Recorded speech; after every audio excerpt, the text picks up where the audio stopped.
What's up, guys? Today we're talking about my top 10 favorite racetracks that I've ever been to for just the racing portion. This is not talking about the best facilities in racing.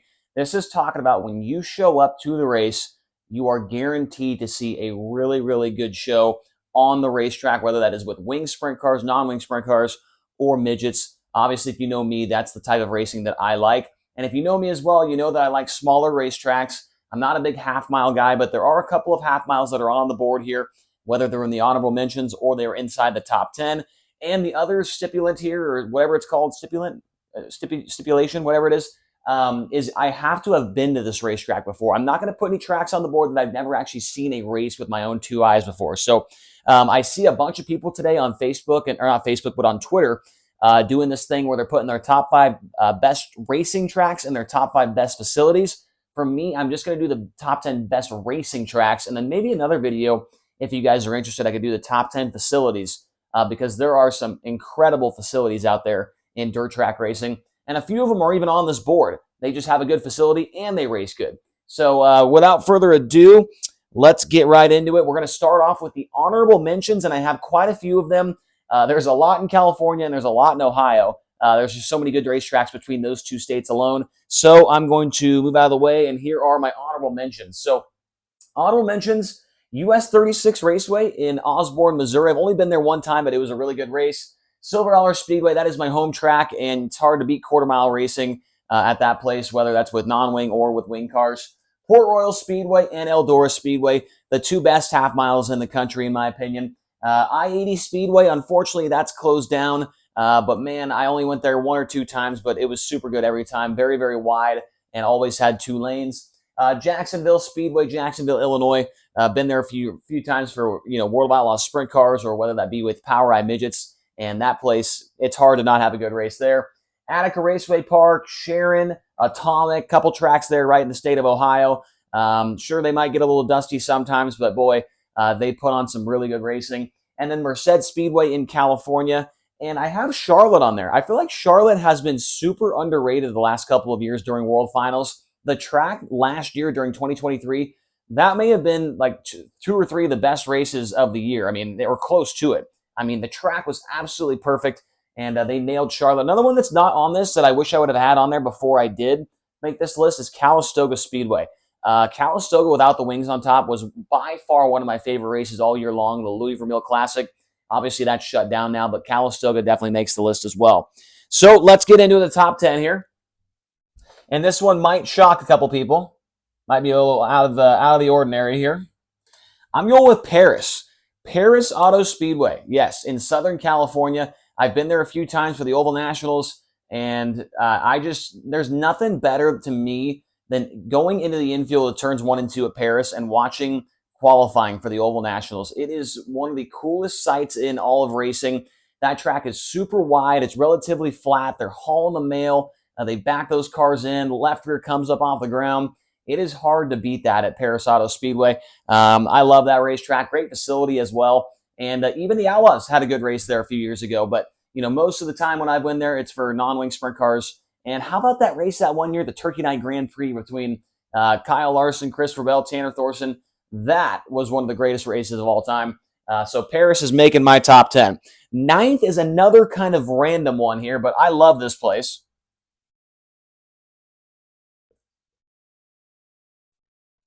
And it is Weedsport. So Weedsport Speedway in Weedsport, New York, obviously known for being a big block modified racetrack, but went there the last couple of years with the Outlaws, and it is one of the most unique facilities, unique racetracks that we go to in sprint car racing. And obviously a really, really good facility there too on the back end and for the race fans and back in the pit area. Weedsport, I just love the way those cars with wing sprint cars try and get around that track. And it's so slick. You really got to slow down and hit the bottom. You got to be super careful to not hit the wall if you run the top because there's not really a cushion. In my opinion, it's probably the most unique racetrack in all of dirt track racing, and it doesn't get the love that it deserves. I feel like both these racetracks kind of don't get the love they deserve anymore. So Paris and Weedsport to start things off here. And then one that's kind of a little bit more well-known and maybe is on your personal top 10 list. And that would be Macon Speedway in Macon, Illinois. I've been there only one time, but it was for a POWRi midget show. And it's hard to believe that they actually run sprint cars there and late models. Just so small. And when you get, in my opinion, you have a track the size of Macon or a track the size of Jacksonville, and you put some of the best sprint car midget drivers on that track, it is hard to not have a good race. Like the drivers would actually have to try to not race each other just because they're all over each other. Macon, obviously, super high banked. And it just puts on some really good racing and maybe one of the most unique facilities I've ever been to. It's like all wooden grandstands and it's like a maze to get through there. I'm not sure if they changed it. I haven't been there in probably almost 10 years now, but love going to Macon, and that has made my top 10. And now on to number 7. Probably saw this one coming, and that is Kokomo Speedway in Indiana. So a lot of people are going to have Kokomo on their list, obviously. They've got the best slogan in all of racing, get your ass to Kokomo. Non-wing cars race phenomenal there. Midgets race phenomenal there. Wing sprint cars race phenomenal there. We're going there with High Limit Racing here over the next 2 weeks or so for a midweek Money Series race, and that's one that a lot of people are looking forward to getting to. So big race at Kokomo coming up. Very excited to get there. Great facility, great food as well down in the snack bar. So excited to get to Kokomo. It's number 7 on my list. It could be higher, but there's a couple tracks here this year that have actually bumped it back a few positions here. So let's go to number 6.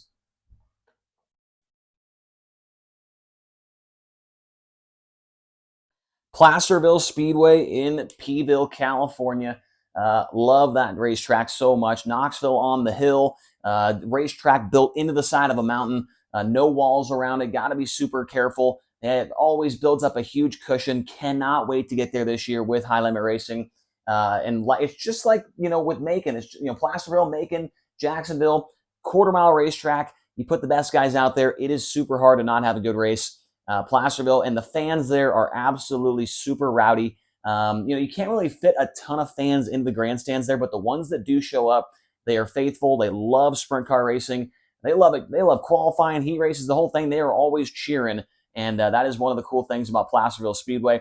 Cool little area behind the grandstands as well, where the beer garden and things are at like that. So it's just a super unique facility. A lot of elevation changes from the racetrack to the pits to just getting into the facility in the first place. So really enjoy going to Placerville, and we will be there later on this year with High Limit. Now, into the top 5.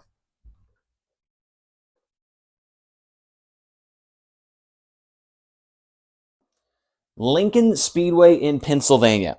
Now, I had to put PA there because there are a couple of different Lincoln Speedways around the country. Think of Lincoln, Illinois. I've been there. But Lincoln, PA in the top 5.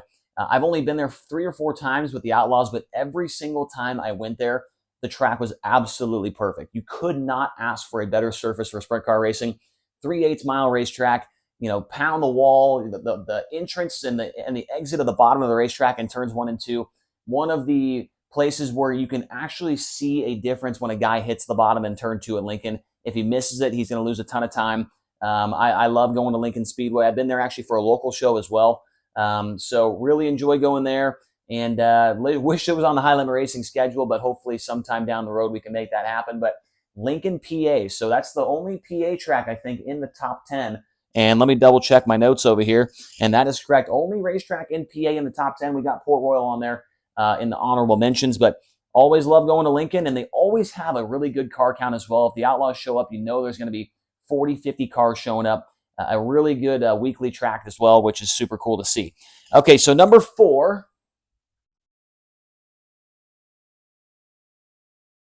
is I-55 Raceway in Pevely, Missouri. And this is one of the few racetracks where it doesn't matter if it's rained for 3 days straight or if it hasn't gotten any water on it in 3 months straight. Whatever the surface is, the drivers can still put on a great show. It's super, super high banked. I've seen it get rough there and have a good race. I've seen it super slick up to the wall and have a good race. That race between Logan Schuchart and Kyle Larson a few years ago was absolutely fantastic. We've seen some crazy things happen there from Sheldon Hodenshield. Great races with David Gravel and Brad Sweet as well. So really, really enjoy going to I-55. Always one of my favorite stops when we were on the Outlaw Tour. So I-55 easily makes the top 5. It could have been a little bit higher, but this next track just moved into the top 10 here after this year. And I had a hard time not putting it up even higher than number 3, but here it is.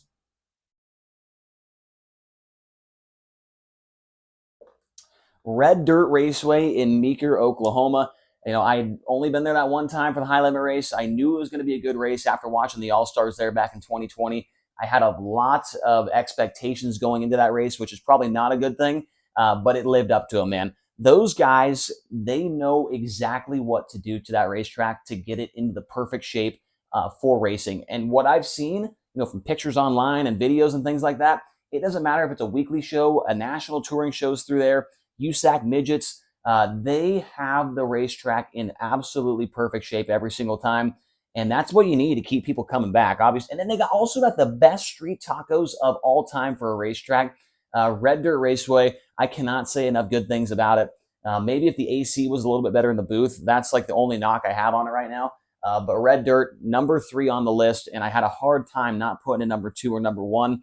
But it just couldn't quite get there yet. Number 1 and number 2 from the same state here. So let's get into number 2.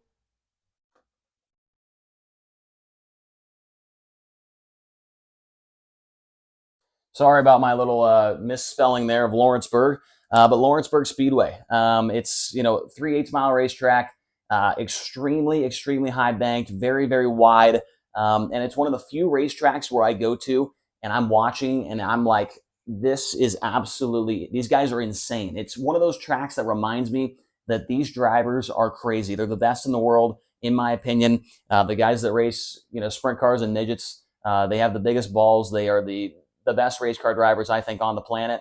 And this is one of those places that sorry about that. As we continue on, Lawrenceburg, yes, I just cannot say enough good things about it. Really good facility as well back there for the race fans. They got that really good pizza stand off of turn number 4. So Lawrenceburg, it's really, really good. We're going there with High Limit in a few weeks. And yeah, and now the next track, my number 1, and I've seen it on a couple of people's lists already at being number 1. It is just too good to not be number 1. And it is the most polarizing track in all dirt track racing.